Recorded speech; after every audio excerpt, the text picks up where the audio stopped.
किससे खुशी मिलती है आपको, इसमें देख के बोलना है। वायलिन बजाने से और पियानो बजाने से। मम्मी पापा से। और आपको सैडनेस किससे होती है?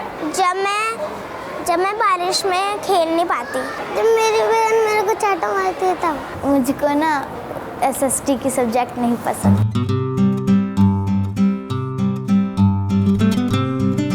2 जुलाई 2018 को दिल्ली गवर्नमेंट ने अपना हैप्पीनेस करिकुलम इनॉग्रेट किया। इस करिकुलम में माइंडफुलनेस क्लासेस होंगी नर्सरी से क्लास 8 के स्टूडेंट्स के लिए दिल्ली के सारे ही गवर्नमेंट स्कूल्स में।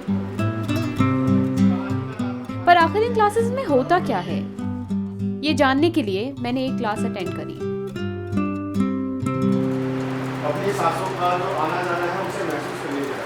सांस को नाक से लीजिए, दोनों हाथों को धीरे धीरे से आपस में रगड़िए और हाथों की गर्मी को अपने चेहरे पे महसूस करिए। कलर है तो कलर निकाल लो, पेंसिल है तो pencil they low.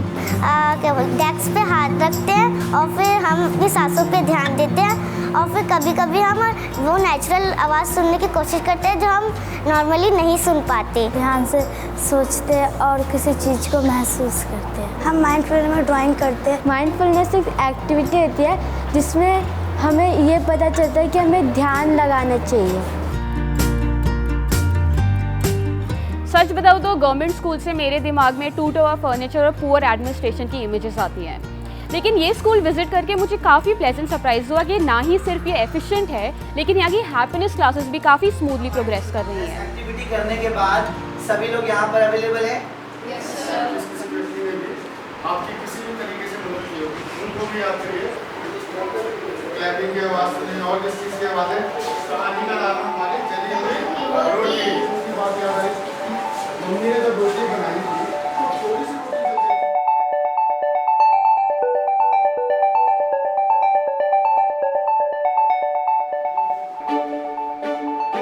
How are you, Anna?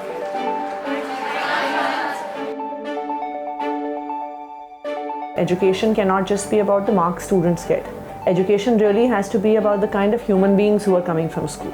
बच्चों की socio-emotional well-being is a very important question that one needs to look at, and especially in government schools where the children who are coming are often coming from backgrounds of a lot of adversity, be it in terms of the poverty from which they come from, be it in terms of single parent homes, be it in terms of domestic violence and abuse that they witness on a regular basis.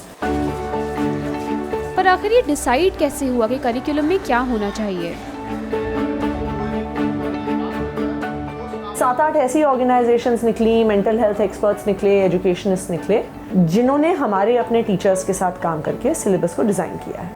बड़े प्यार से खाए और मुझे thank you भी बोला। बच्चों के चेहरे पे जब एक्टिविटीज़ के बाद जो स्माइल देखते हैं तो थोड़ी संतुष्टि मिलती है कि हाँ कुछ अच्छा किया हमने।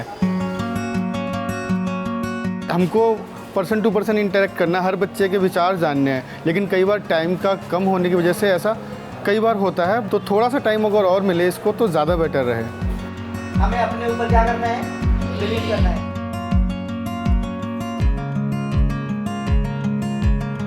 माइंडफुलनेस एक बहुत बड़ा कॉन्सेप्ट है। से फॉर एग्जांपल नॉट ऑल, 1 या 2 टीचर जो माइंडफुलनेस एक्टिविटी जो होनी चाहिए उसकी बजाय मेडिटेशन पे फोकस कर रहे थे।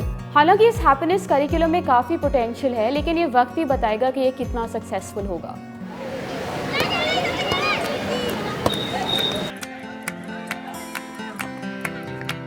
So are Delhi kids all growing up to be happy human beings, happy citizens?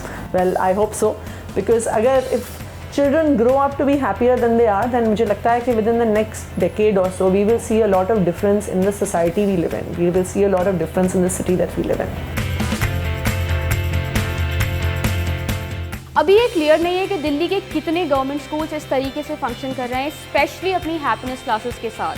लेकिन अगर एक भी स्कूल इतना प्रॉपर्ली फंक्शन कर पा रहा है तो ये अपने आप में एक अचीवमेंट है।